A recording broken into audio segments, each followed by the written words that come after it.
I'm listening to an episode of the podcast Smart List with guest Tony Hale, and I'm trying to get a 13-kilometer run done in an hour.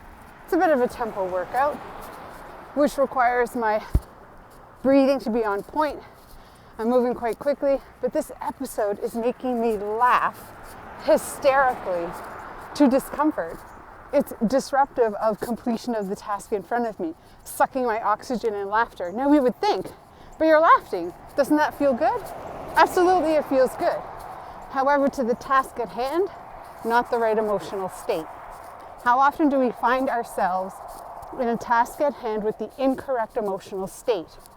And sometimes what we might do in that moment is try to swing the pendulum of our emotions. You know, if we're going into an accountability conversation, we're serious, maybe we're upset with the other individual, perhaps even in anger. And so in that emotional state, we try to step into that conversation. We might be recognizing this is not the correct emotional state for that. So I'm going to swing the pendulum all the way in the opposite direction and try to be happy and positive. And yet, in that state, I don't hit the right tone for the task at hand.